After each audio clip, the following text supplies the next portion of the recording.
Hey, pull up a chair. It's Hacks on Tap with David Axelrod, Robert Gibbs, and Mike Murphy. And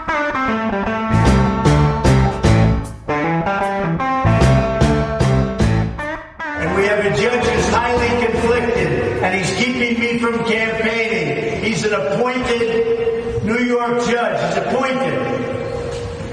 You know who appointed him? Democrat politicians. He's appointed. He's a corrupt judge, and he's a conflicted judge, and he ought to let us go out and campaign and get rid of this scam. So, Gibbs, I guess if you want corrupt appointed judges, he wants to appoint them, not those Democrats. That was 4-year-old Donald Trump, mad that he had to go to bed early last night. What? I mean, I don't think he didn't complain in that one about how cold the courtroom is. This one that's really frying him, and he brings it up all the time. I think he may be a tad out of sorts because Michael Cohen's there diming him out. John Heilemann. I don't know. What do you think about that? Well, I think first of all, a guy who's afflicted, I can't tell which of his afflictions is more troubling, the narcolepsy or the flatulence. Like they're both seem to be equal problems. The other thing is when you have the wind up and you say, "Do you know who appointed him?" You're expecting him to say David Phineas Axelrod, but no, he says Democratic politicians. It's a little bit of a letdown, right? I was thinking there was going to be a big reveal here, and I get Democratic politicians. Oh, okay, yeah, he's grumpy. It's Stormy Daniels one week, Michael Cohen the next week. You'd be grumpy too. Yeah, fair point, dude. Gibbs, if those are the ghosts of your Christmas past. Right.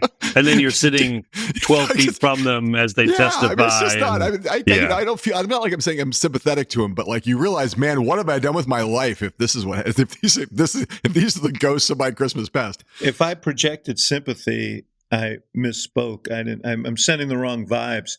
My sympathy is for the American people having to sit through all of this, but now there's this added comic element, or perverse element of Republican vice presidential wannabes coming to.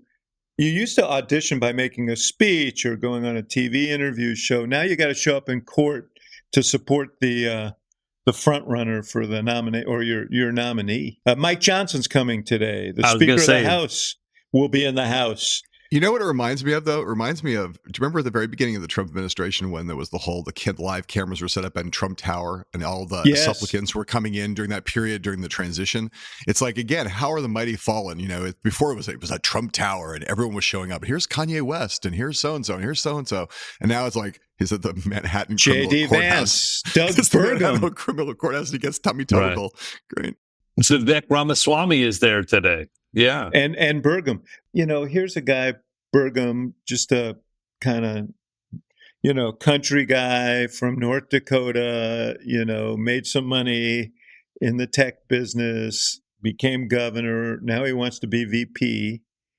And he gets dragged into a courtroom in New York City. Right. Tell me you're thirsty without telling me you're thirsty, right? But, you're right, though. It is no longer do you turn over your medical records and talk to the candidate about your views on foreign policy and whatnot. It's being graded on your press conference, denigrating Michael Cohen outside of a courtroom in New York. In fact, you're not allowed to turn over your medical records to anyone because that would embarrass the nominee, who will never turn over his medical records to anyone. But listen, guys, what is the impact of all of this? David, you and I were chatting about this the other day. Until last week, first of all, there's the huge thing about this, right? Which is the American people aren't being subjected to this for better or worse. It's not on TV. And so it's all, the coverage of it. As I have spent a lot of this trial, it's been a month this trial's been on now. This is the beginning of the 5th week. And I've spent a lot of that time not here. So in places outside the Acela corridor. And my impression for the first, until last week before Stormy Daniels, was essentially no one was paying attention to it. I mean, except for political reporters, cable news legal analysts, and diehard partisans. People no one was talking about this case in the rest of the country. It wasn't really sinking in. I think Stormy Daniels changed that a little bit just in terms of the late night coverage. You suddenly had, the two Jimmys and Stephen Colbert talking about it all night long. And that's always an indicator of something. And maybe this Cohen thing is a high voltage, a more familiar face. But I continue to think, by and large, that all of this feels like old news to people. Like they know this story. They basically think, yeah, Trump diddled this porn star and he paid her off. We know he's tawdry, and so a lot of it's priced in the stock, and not that the case hasn't actually been as a legal matter. I think they might actually win this case, and that would have real consequences, which we can talk about. It's the only circumstance where what happens if Trump gets convicted, other than he appeals. That's a question to me, because it's, again, uncharted territory. But right now, it feels like a lot of this is that you look at the way what persuadable voters seem to be concerned with. It's not this. And there's just so much of this behavior that I think most people think, yeah, he's guilty. We already knew that. We kind of knew that a long time ago, and have kind of moved on from it, and retreated into their typical kind of partisan, polarized views of the whole thing. I agree. I mean, I think not being on TV is a huge thing. I don't think this is front and center in a way that certainly would be on TV. You've got to be a pretty religious cable watcher to get a lot of this. I think my larger answer to your question, Axe, is, tell me what the outcome is, and I think we can predict a little bit, or have a little bit better sense of how to predict what it might mean. And this is where I think look, to some degree, it's a huge risk for the prosecution, because if he is not convicted, or there is a hung jury, there's a lot that Donald Trump's going to spend a lot of time talking about, and he won't just be ranting in the hallway about it. He'll be very front and center on it. I think, obviously, if he's convicted, we've seen the polling suggest certainly the severity of other cases is much different. But I do think that the polling has suggested that this isn't going to reflect well on him, and that people will begin to think of him differently if he's convicted of a felony. I tend to believe that that's the case. This is, of course, the purpose of the histrionics in the in the hallway outside the courthouse. It's not, and of the guys showing up in his support. The whole message is to impeach the proceedings. I think to some degree he's probably successful in doing it, certainly with his own supporters. He is branding this trial as it happens, so that if it goes wrong for him, he can dismiss it.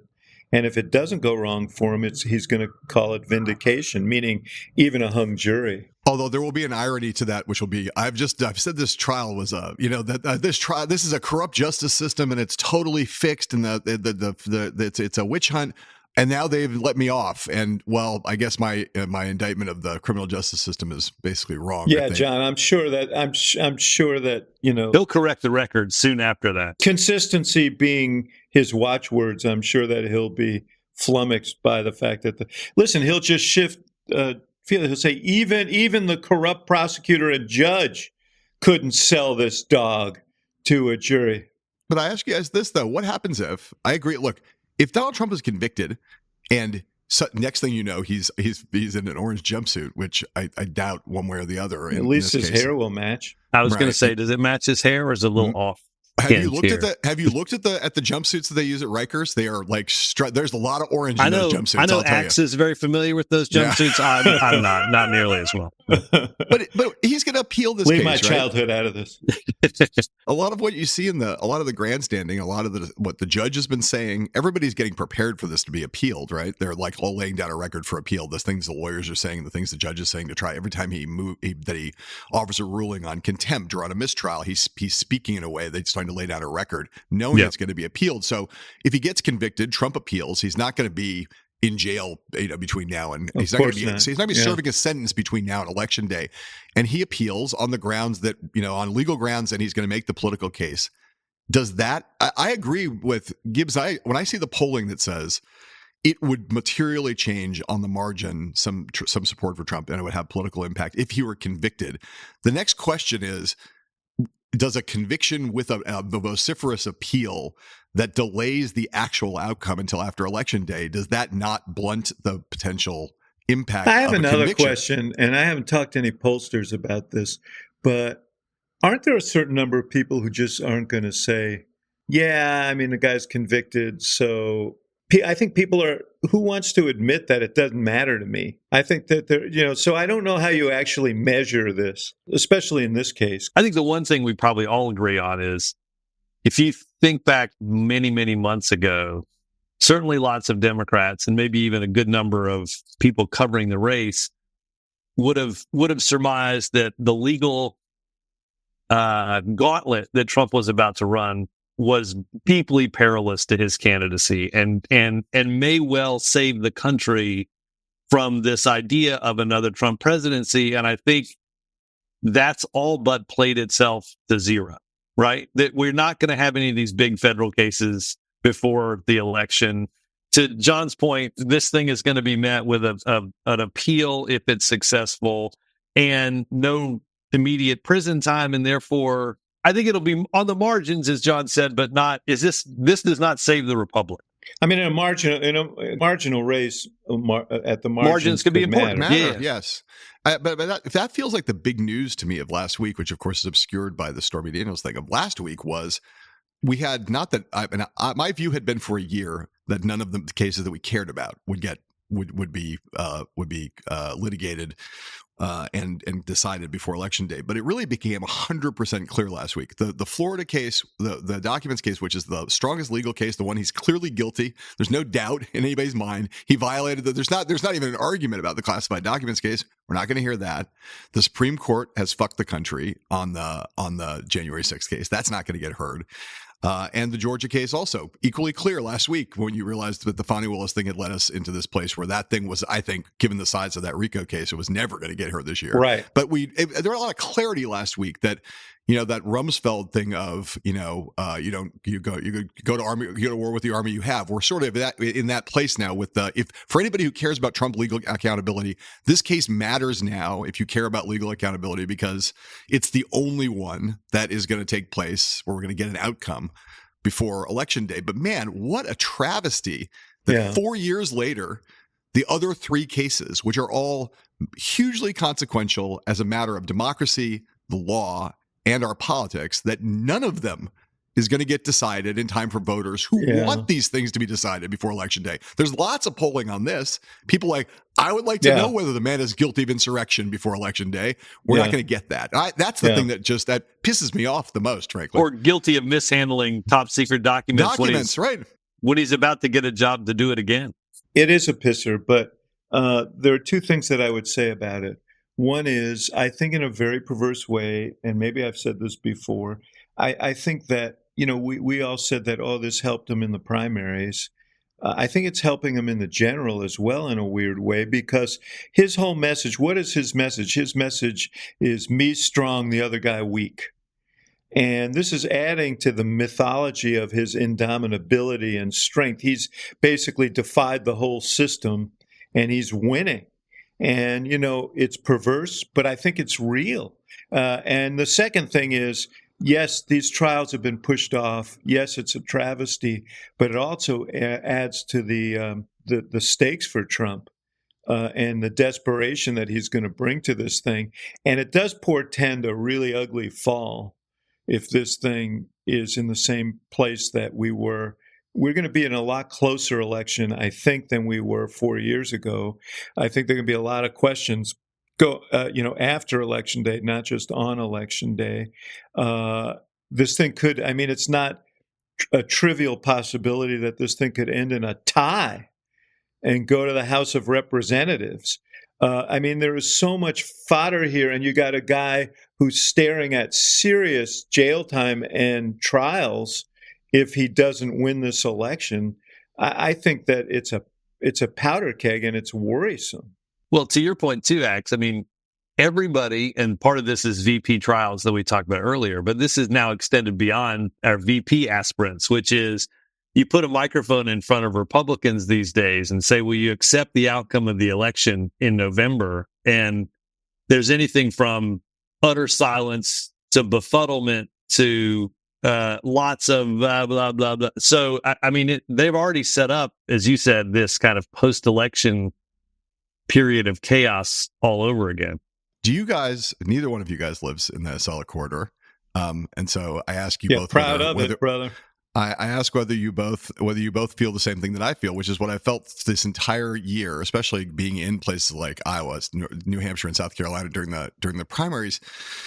it continues to be the case that my perception of this is that the largest disparity we have is the thing that Axe just described, which is huge stakes, powder keg, going to be super close, everything on the line. Trump, facing, will he be reelected president or will he go to prison?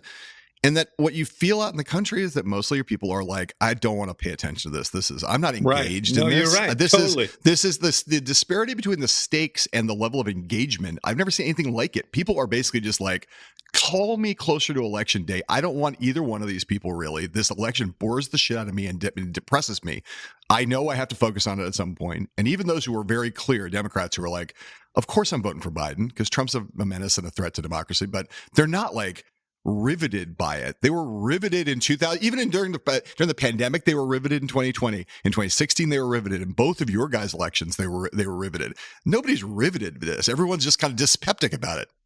This is the theory that you can hear from the team Biden, that when people focus, they will focus on what the reality of 4 more years of Trump would mean, and at the end of the day, they will not let that happen. That is the argument that they offer. And this morning we learned in Axios, after another spate of New York Times battleground polls, which we'll talk about in a minute, but which were not encouraging, that the president doesn't believe in the polls, and he and his team believe the polls have been consistently wrong, and that in public and private, Axios writes, Biden has been telling anyone who will listen that he's gaining ground and is probably up on Donald Trump in their rematch. It's like WTF, man. It's 180 degrees out from remember 4 years ago, the polls that where Biden never trailed Trump, and the Biden people would just be saying, well, look at the polls. We got this thing. We're in control. The Trump people were like, skewed polls. And now it's like we're completely the opposite position, where the Trump people are like, and Republicans in general, Trump's got this all good, and the Biden campaign is going, skewed polls. We don't believe the polls. I wonder, too, if that Biden line isn't partly grounded in this notion, because you hear him talk a bit about it, of where the national polling is, in which we've all discussed that Biden can win the national vote and still lose the electoral college. We've seen that movie play out a few times in the last 25 years. It does seem to me to be, look, as an ethos, I'm glad inside the campaign they're not like debilitated by these things. I think the notion, though, that you're not... One, I don't know that I totally believe that they're not buying this. That doesn't seem to be. You can't be a mostly data-centric campaign. That's bullshit. He's got smart people around him. They know the score. Totally they do. I wonder if they tell him. I wonder if they just go around with little signs on them saying, don't tell him, because they don't want to upset him. I mean, the thing about it is statements like that sort of make him seem more out of touch, which is the last thing that he needs. But these Times polls, we should talk about them. Basically, it's not dissimilar to the battleground state polls that we saw half a year ago in November. Remember, those battleground state polls that showed Trump winning in all of them. These polls show him winning in, I guess, depending on whether you look at the registered voters or likely voters, he's winning almost all of them. Michigan and Wisconsin being in doubt. The races in Pennsylvania, Michigan, and Wisconsin are close.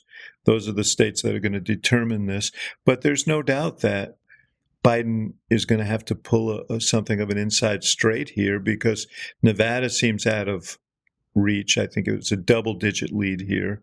Georgia and Arizona challenging. This is really close race. And the thing that was bracing about them was that the Democratic candidates for incumbent candidates for the Senate were all running well ahead of him. They weren't necessarily out of danger. None of them were over 50, but they were well ahead of him. And that would be worrisome to me if I were in the bunker there. A lot to unpack. Let me give you a Senate statistic since you brought this up, Axe. Because I looked this up a couple of weeks ago. I had it in my head, and I wanted to do a little research to make sure the facts weren't getting in the way of my story. In 2016 and this 2020, is a new policy, obviously. Yeah, Well, better late than never. In those two elections, 2016 and 2020, there were 69 U.S. Senate races. 68 of those races were the winner of the Senate race was the same as the electoral votes for president. The only race was Susan Collins in Maine in 2020 that was different. So if the Senate numbers hold, you're literally going to have split ticket, or if these numbers are right, you have split ticket voting in a way that we really haven't seen in 8 or 10 years. And it's interesting. It augurs for, based on the statistics, it augurs for the fact that if the Senate candidates are going to win, that maybe in the end Biden's right and he pulls these states out. It does seem to me hard to believe in the polarization we live in that you're going to have 4 Democratic Senate wins and Biden lose 3 to 4 of those states. It defies gravity for sure. Let's take a short break and hear from our sponsors. Folks, Mother's Day just passed, but are you looking for a great Father's Day gift idea? If you are, I've got one for you. It's called Paint Your Life. With Paint Your Life, you'll have a hand-painted portrait created to fit almost any budget. And it's a great gift idea for anyone, for your father, for your mom, or both. Paint Your Life transforms photos into one-of-a-kind, beautiful hand-painted portraits by professional artists. Get a professional hand-painted portrait created from any photo at a truly affordable price. Upload photos to create anything you imagine. Put yourself in a location you've always wanted to go to, or add a lost loved one to a special occasion to create a portrait of your dreams. And there are lots of options. Your choice of artist, art medium, oil, acrylic, watercolor. You could have charcoal and more, and a great selection of quality frames. You'll find the user-friendly platform lets you order a custom-made hand-painted portrait in less than 5 minutes. Communicate directly with your artist to ensure the portrait is painted just like you dreamed, and get a hand-painted portrait in as little as 2 weeks. The perfect birthday, anniversary, Father's Day, next year Mother's Day gift. Meaningful, personal, and always heartwarming. The gift that will warm your father's heart. You may even catch him wiping away a tear or two. Go ahead, Dad, let it out. You can give the most meaningful gift you have ever given at paintyourlife.com, and there's no risk if you don't love the final painting. Your money is refunded, guaranteed. And right now, as a limited time offer, get 20% off your painting. That's right, 20% off and free shipping. To get this special offer, text the word HACKS to 87204. That's HACKS to 87204. Text HACKS to 87204. Paint your life. Celebrate the moments that matter the most.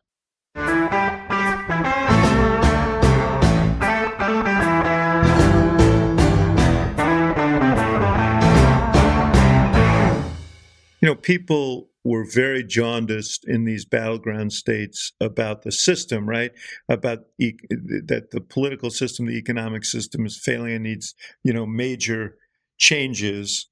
On the one hand, and on the other hand, they said they want to return to normalcy. I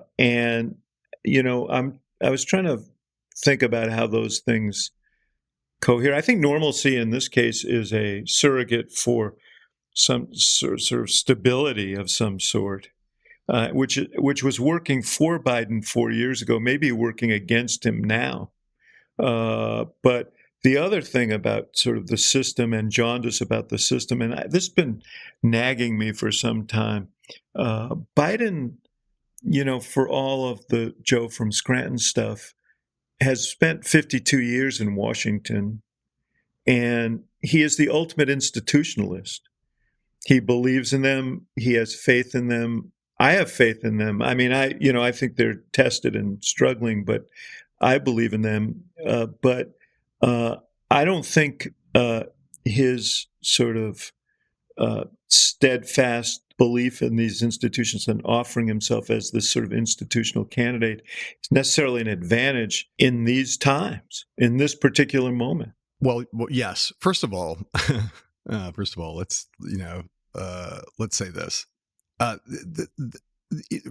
you guys know really well, incumbent reelections tend to be referenda, and incumbents, try to, especially when they're not in a position of strength, as they often aren't, because the country is is terminally, we have this amnesia with this anti-institutionalism that means that basically incumbents always are kind of go into their races sort of in a state of weakness, because people are just constantly wanting change, right? So you go into these races in that position where you're in a referendum scenario, which if you look at the Times poll, something we've seen all throughout, it's like, what's the issue? People are not putting democracy at the top of the ballot. They're not putting they're putting the economy, the most traditional thing in the world, at the top of the ballot, and the economy 3 in 10 is the most important thing to 3 in 10 of the voters there, and people in this country, especially voters who are more economically insecure, think that it sucks, and they blame Biden. They think inflation's too high. They think price of things too high. He's getting a traditional. The incumbent is being judged on crime and immigration and abortion, right? And there's two of those. I want to stop you for 1 second, because it's a good place to insert. He was asked about this very thing by Aaron Burnett last week. I want to play that, and let's talk about it on the other side, because it goes to your point, I think. Cost of buying a home in the United States is double what it was when you look at your monthly costs from before the pandemic. Real income, when you account for inflation, is actually down since you took office. Economic growth last week, far short of expectations. Consumer confidence, maybe no surprise, is near a 2-year low. With less than 6 months to go to Election Day, are you worried that you're running out of time to turn that around? We've already turned it around. Look at the Michigan survey. For 65% of American people think they're in good shape economically. They think the nation's not in good shape, but they're personally in good shape. The polling data has been wrong all along. The idea that we're in a situation where things are so bad, we've created more jobs. When I started this administration, people were saying there's going to be a collapse in the economy. We have the strongest economy in the world. This Heilemann drives me nuts.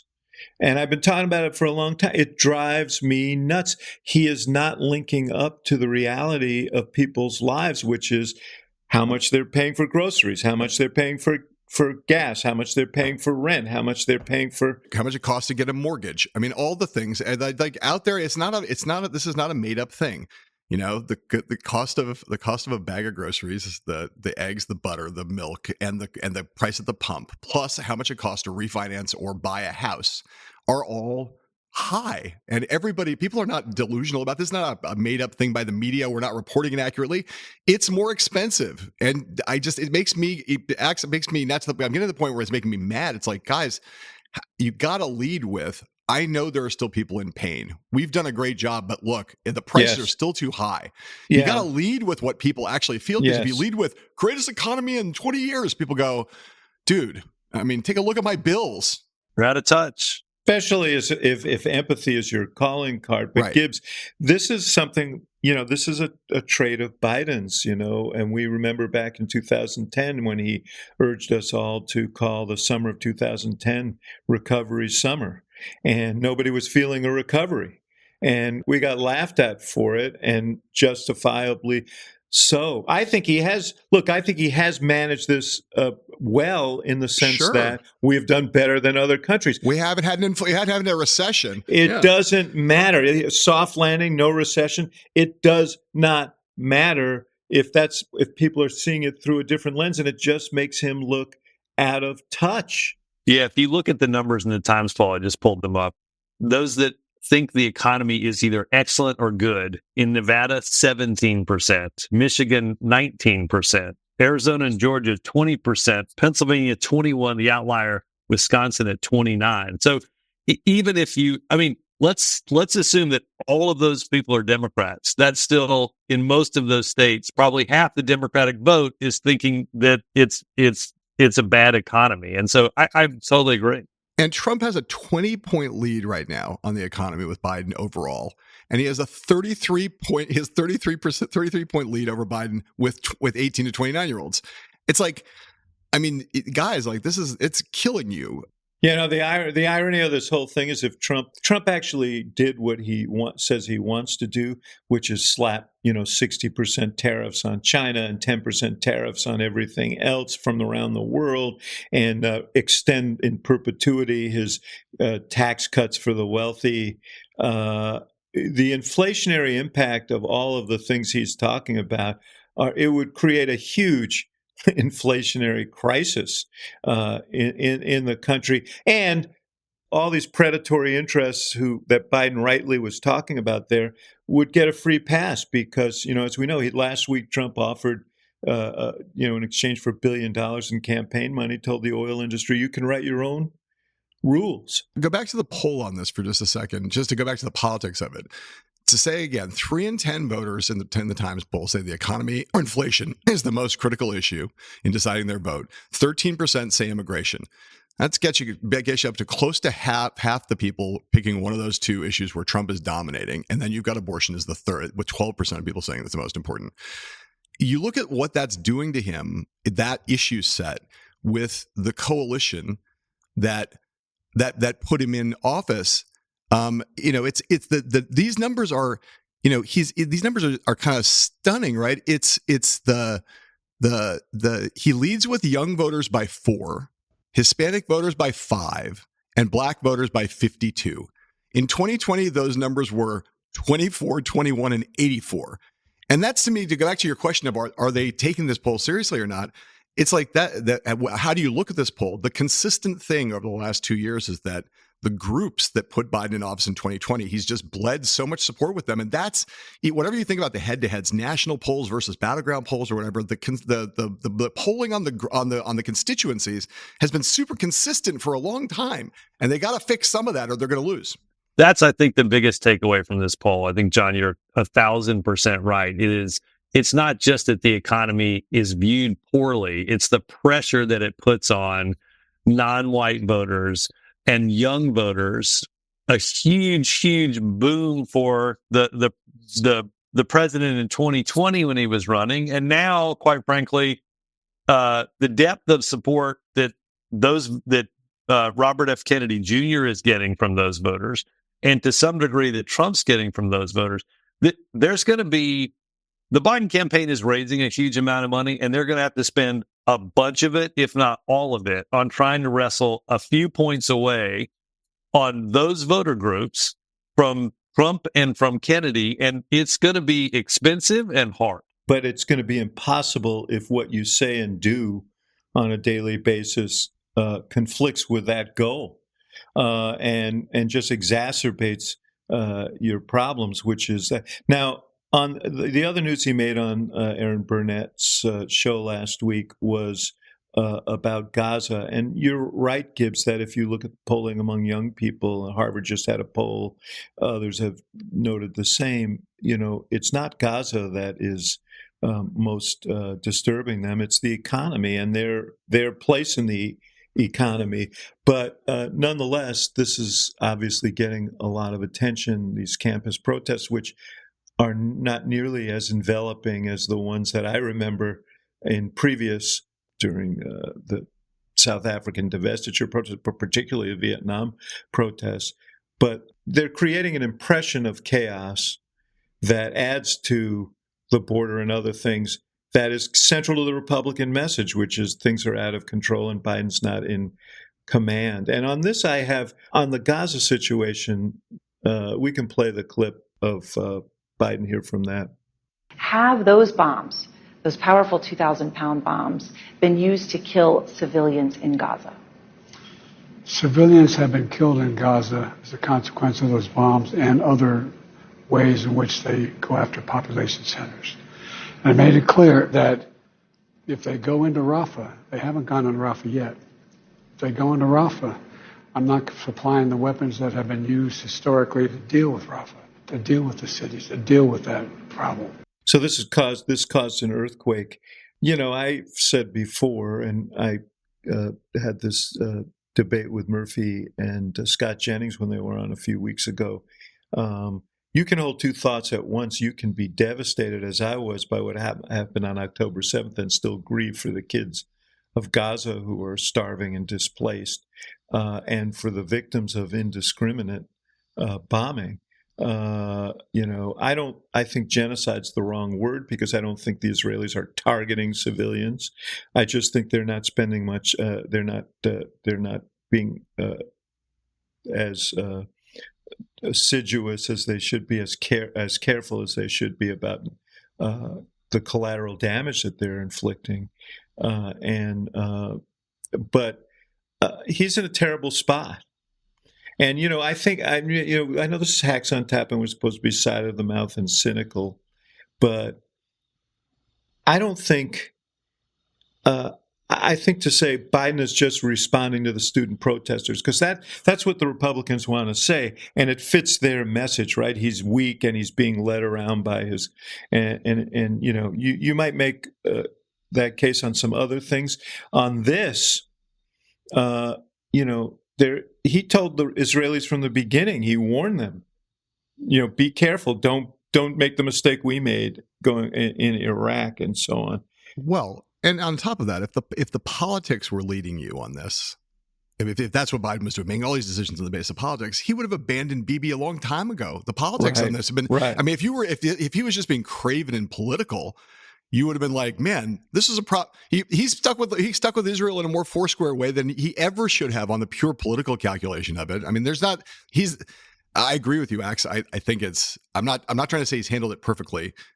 In either way, I would say either as a matter of substance or as a matter of politics. But trying to walk that line of America is going to be foursquare behind Israel. They have a right to defend themselves. What happened on 10/7 was terrible, and I'm generally like yes, 100%. But there's no question that Bibi Netanyahu is in his own way, he's a menace. If Biden were craven and political, he'd be Bibi. Right. Yes. And I think that's the other distinction that people can't make is the thing that you said before, that you can be both believe that an atrocity happened on October 7th and that Israel is right to want to get rid of Hamas out of Gaza, and also think that they have conducted this war in a brutal and indiscriminate way, just as you can also support Israel 100% and think Bibi Netanyahu is a terrible leader who's also being governed entirely by politics and has created a radically unstable situation in the Middle East. This is not an either or thing. There are a lot of and boths here, and people are not good at those. Okay, let's take a break right here for a word from our sponsor, and we'll be right back. So how much do you think you're paying in subscriptions every month? The answer is probably more than you think, and I can attest to that. Over 74% of people have subscriptions they've forgotten about and are still paying for. But thanks to Rocket Money, you no longer have to waste money on the ones you forgot about. Rocket Money is a personal finance app that finds and cancels your unwanted subscriptions, monitors your spending, and helps lower your bill so that you can grow your savings. You have full control over your subscriptions and a clear view of your expenses. Rocket Money will even try to negotiate lower bills for you by up to 20%. All you have to do is submit a picture of your bill, and Rocket Money takes care of the rest. They'll deal with customer service for you, which is a great thing. That's why Rocket Money has over 5 million users. It's saved a total of $500 million in canceled subscriptions, saving members up to $740 a year when using all of the app's features, and that's not chump change, folks. So stop wasting money on things you don't use. Cancel your unwanted subscriptions by going to rocketmoney.com/hacks. That's rocketmoney, one word, .com/hacks. rocketmoney.com/hacks.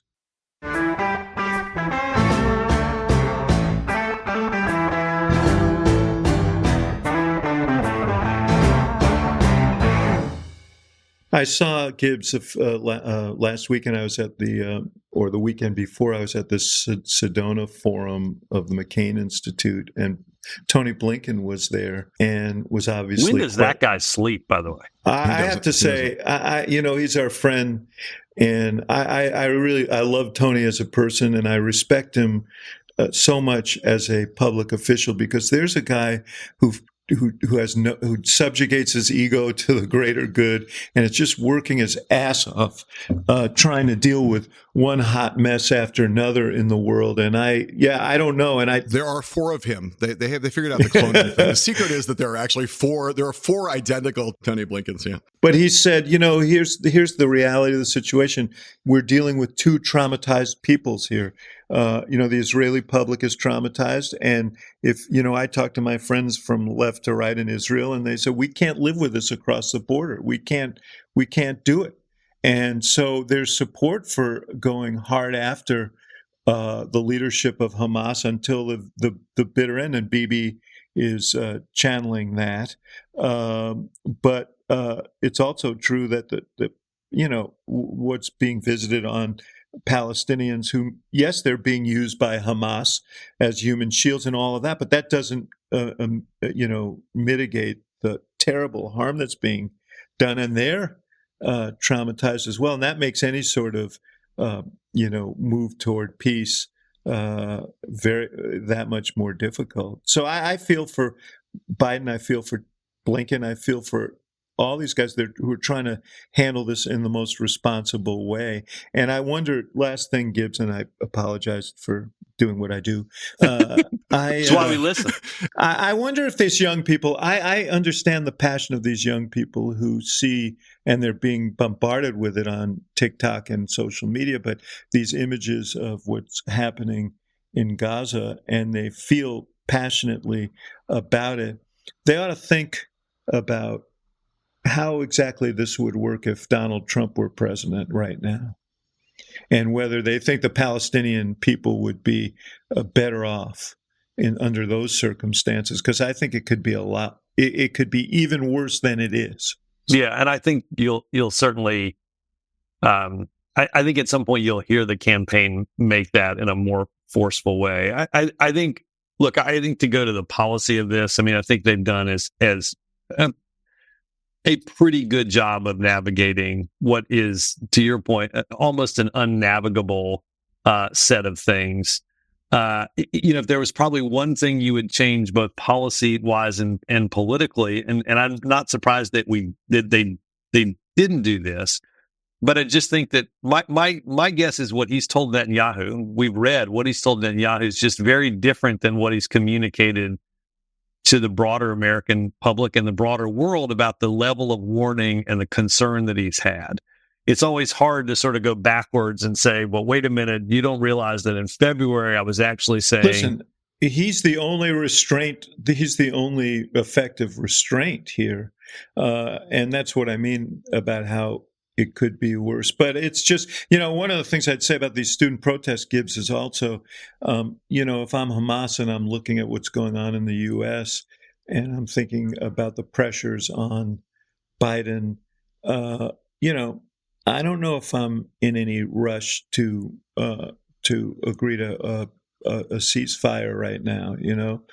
I think they may want to see this play out. Can I just ask you two guys this though? Because David, you made up a political point in along the side of that of your comment, and I'm curious, Gibbs, what you think about this. Both of you, your side running comment was, we know that actually what's driving young people and the Democratic coalition, that they are more focused on the economy, in fact, than they are focused on this. But this is a very visible issue that creates this sense of chaos, and also that Biden is being, to your other point, that he's being jerked around in some way by the politics of it, even if we disagree with that.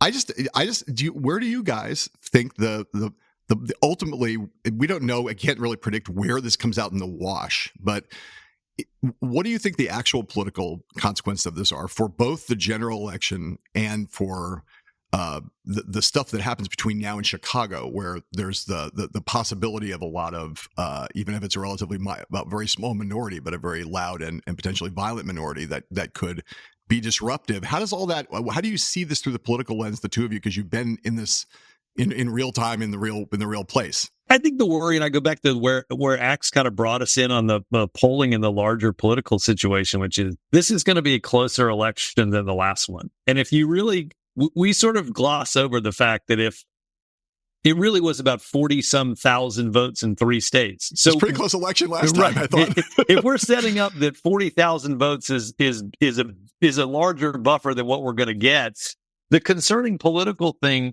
for this issue, for the economy, for anything you deal with, is if you lose just a little slice of things, that can add up very quickly. And I think, whether it's a third party candidate, whether it's losing some of these constituencies or voters that were there for you in the past, anything you're not getting, whether it's for Kennedy or anybody else, is one you're not getting.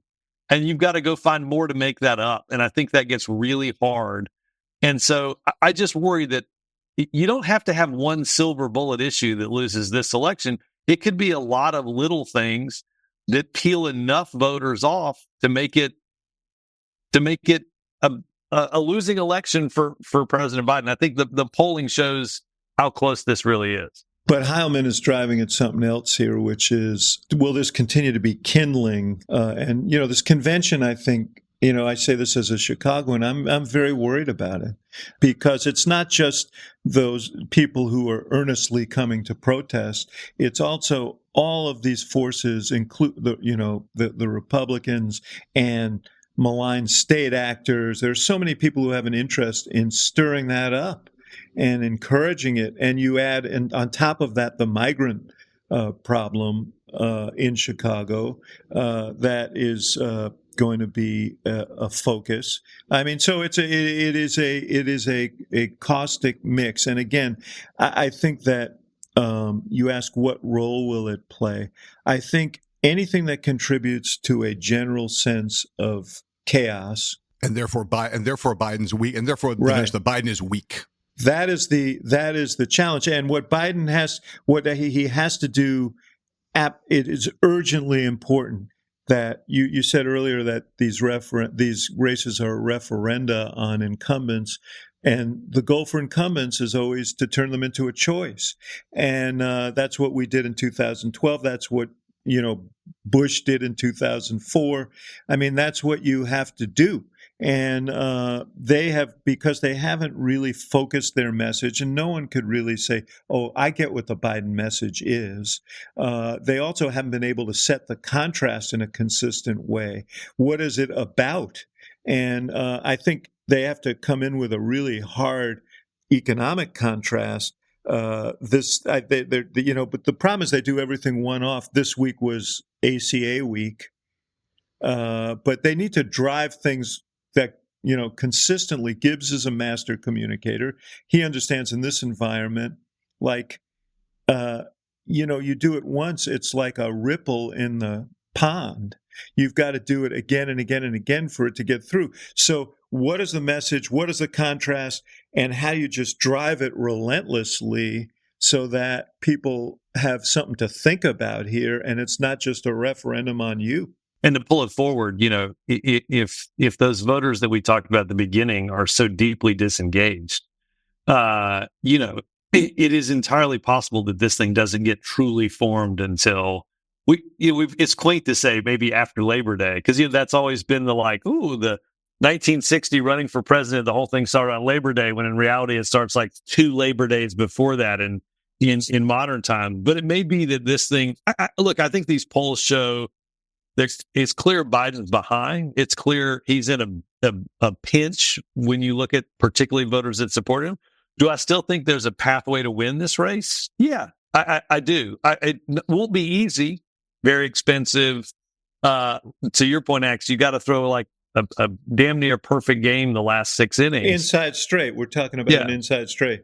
In his newsletter, which I get reliably, and I want to be careful, I'm going to say this, that all these words matter. Dan Pfeiffer's newsletter is very good, and he's very smart, and he's not not an alarmist, and he's a voice for talking to Democrats in a kind of clear-eyed way about what's going on. And so I say this, why I give Dan so much credit. In his reaction to the Times poll yesterday, which was underneath the heading "The Good News," his thing of the good news was there's still a path. Here's the path. If Biden loses Nevada, Arizona, and Georgia, he can still if he wins Wisconsin, Michigan, and Pennsylvania, and wins Nebraska too. Omaha, yeah. He wins Nebraska, the second congressional district in Nebraska. That gets him to exactly 270. Now, that is true. That's true what he just said. But if that's the good news in a poll, hey, if we could pull, that's the inside straight you guys were talking about. You win those the 3 blue wall states in the upper Midwest, and you win the second congressional district of Nevada, and you've got to 270 exactly. Man, that is a narrow. That's a path. It's a real path, but that's the good news in a poll. That is a bad poll. He's still breathing is encouraging, but it's not a great headline. Yeah, and I just and so I just the biggest the other thing I just wanted to say as I listened to you guys talk about this, you both may remember back in the spring of 2012, I did a big New York Magazine cover story that was basically about how the Obama campaign was destroying Mitt Romney in the spring. And defining him in the spring. Gibbs, to your point about when these things are, it's not after Labor Day. You guys were spending all this money to define Mitt Romney as a guy who killed. We moved money from after Labor Day to the spring. Yes, and it was Mitt Romney is a corporate greed head, and he has no soul, and he killed the guy's wife in Ohio, and all that stuff, right?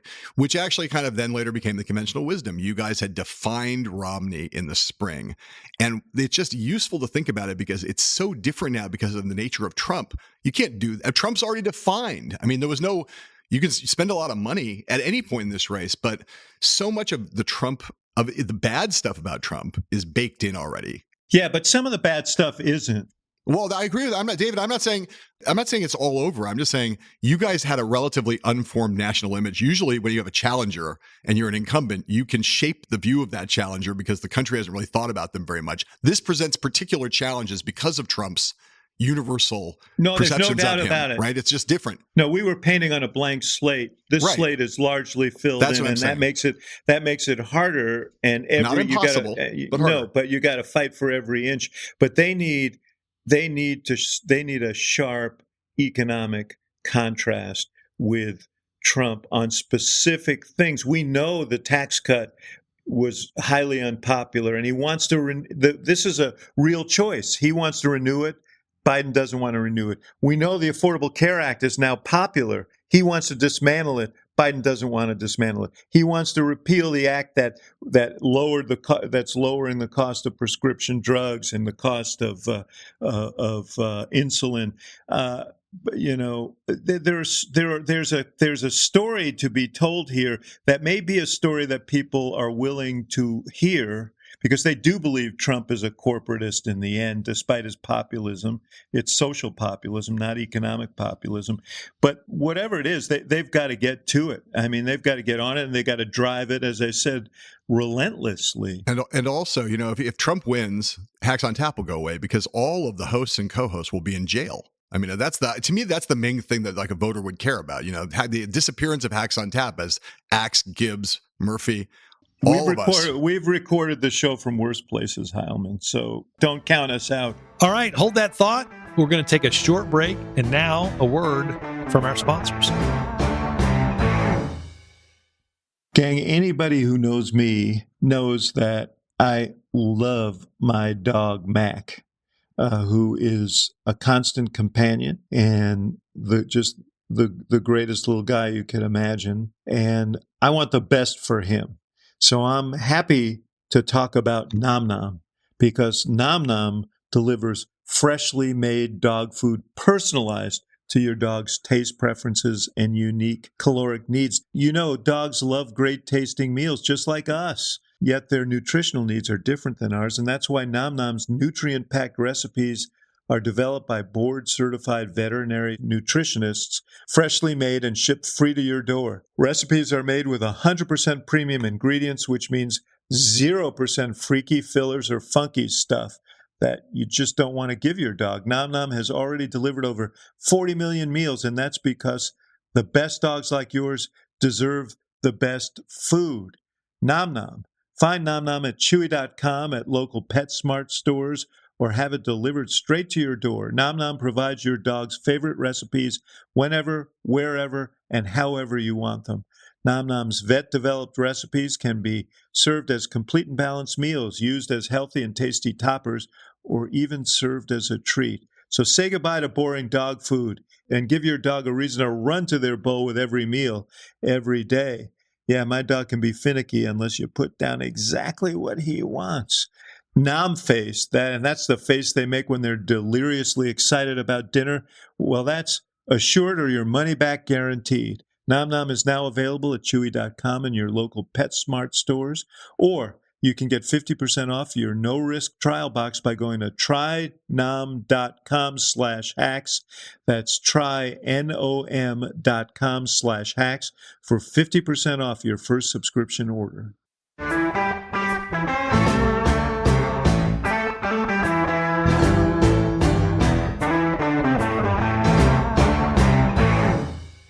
But I'll tell you what we can't do is count out our listeners who for 2 weeks we've not taken their Oh my questions. God. They're mad. They're outside the door right now. I'm barricading them off. I'm like a college president here. So we got to do it. So let's play the music. It's listener mailbag. If you have questions for the hacks, send them to hacksontap@gmail.com or leave a message, even better, a voicemail for us at this number, and we will, if your question is good, you can hear yourself on the air. And what's that number, Mike Murphy? 773-389-4471. I'll repeat it because who can remember that? 773-389-4471. All right. So we have, for John Heilemann, we have a voicemail message from a guy named Mike. It may be Mike Murphy, not sure, but let's give it a listen and find out. I'm Mike from Louisville, Kentucky, and I hate to put you on the spot, but I've got to ask Axelrod why David Plouffe is doing a new podcast with Kellyanne Conway. Doesn't it normalize her, allowing the use of alternative facts as she defends Trump? What say you, David? Will the other David go through with this travesty? I guess that was directed at me. Well, personally. It was, but listen, I don't want to get you. Let me step in on your behalf here. I'm Max, happy. I'll defend my pal. But you guys are both. But you guys are both former colleagues of David's, and I can come at this from a different position. Okay, Here's what I'll say about this. Number one, I absolutely despise the notion of there's this notion of platforming. Oh, we can't platform so and so, can't normalize so and so. David Plouffe is a person of strong convictions. He was not going to give any quarter to Kellyanne Conway. I can predict on this. If she says things that are untrue, he's going to call them on her. He's going to call her on them. I think that the spirit of I don't want to co-host a podcast with Kellyanne Conway. I think she's lied and filled the air with a lot of noxious alternative facts all throughout her service of Donald Trump. But David deciding to engage in a serious way with someone from the other side is only to be saluted, in my view, in this country we have right now, which is so divided and so polarized. I was at a Steve Earle show last summer in LA, and Steve Earle got up and said, the thing that's the greatest threat to our democracy isn't just that we're siloed and we only talk to people that we agree with. It's that as soon as we see someone coming who we know we disagree with, we just walk away. We refuse to engage now. Our reflex is that when you see someone who you know is on the other side, you don't even get into a spirited argument with them. You just say, you know what?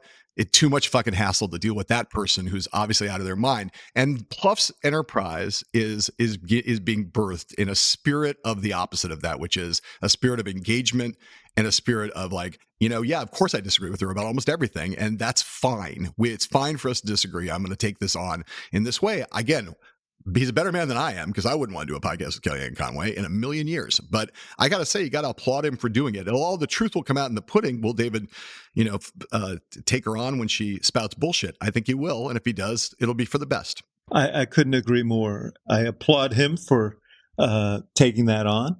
And as you say, he won't give any quarter when it will not be an alternative fact zone when Plouffe is there to fact check. But secondly, I applaud you for acknowledging that he's a better man than you. You're a better man than me for doing it. So good for you, Heilemann, on all counts there. The only thing I would add is I hope, because I think all of us would agree, there are very few people in politics smarter than Plouffe. And his experience speaks for itself. I do hope that the podcast allows David to share that wisdom and those insights. And he isn't just worn out pushing back on what we know is going to be said by Kellyanne that is disconnected from the truth. So that's my hope.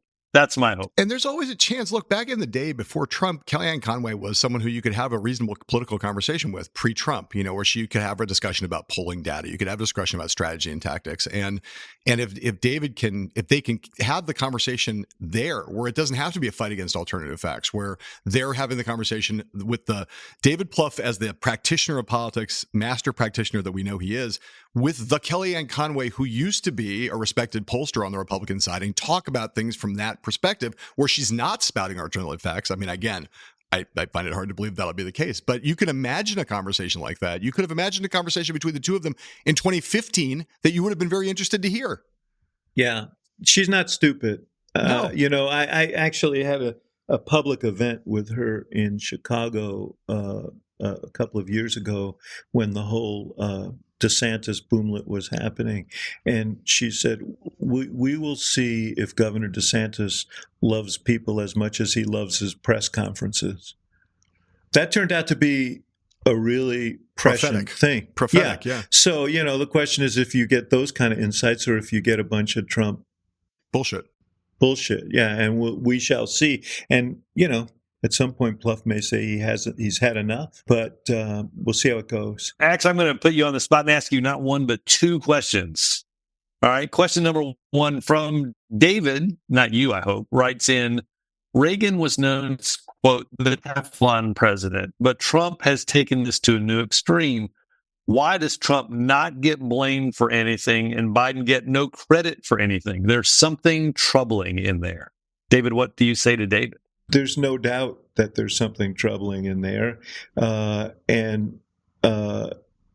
are a whole bunch of factors here, including the general mood of the country post-pandemic, which has been sour, and that's a tough environment in which to be an incumbent. But as between the two of them, Trump is a master brander.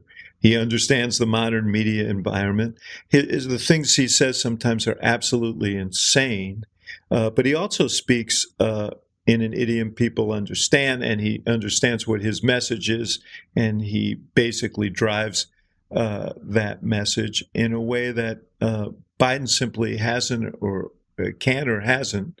I think history will be kinder to Biden than voters are right now for the accomplishments that he's shown, but he needs to get on a message, as we discussed earlier, that really is a comparative message and an understandable message and goes to the things that people are concerned about right now and worry less about getting credit and more about driving his argument.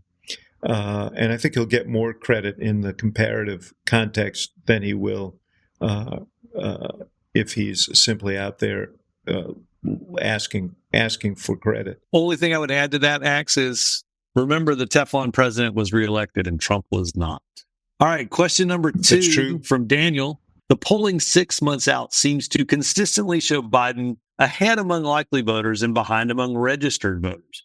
Historically, do presidential elections tend to look more like the likely voters model or the registered voters model? Along these lines, did the assumptions change behind these polls as we get closer to election day? I.e., are people currently assumed registered voters converted to assumed likely voters? Good question, given all the static in the polling. No. This is a really, really smart question, and I think that there is some risk in looking at likely voters 6 months out because, as John Heilemann said earlier, there are a lot of people who are tuned out on this election. This is an election between two unpopular nominees. People aren't really engaged in this election. They're going to focus on it when they have to focus on it. And so, the likely voter model will change over time. And I would take likely voters more seriously in late summer and early fall, right before people actually start voting, because early voting will start, weeks and weeks and weeks before the election than I do now. What these models have suggested is that Biden does better among the likelies than the registered voters, or like most of the models suggest that they're all over the place, and that the most engaged voters favor him in greater numbers. And that makes sense because his constituency now, he has to get some of his old constituency back, but his strongest supporters are among college-educated voters and who are generally more habitual voters, and seniors. He's doing, relatively well among seniors, and they vote. as this likely voter pool expands, we'll see how his support fluctuates. But yes, after late summer, early fall, I'd pay a lot more attention to the likely voter model.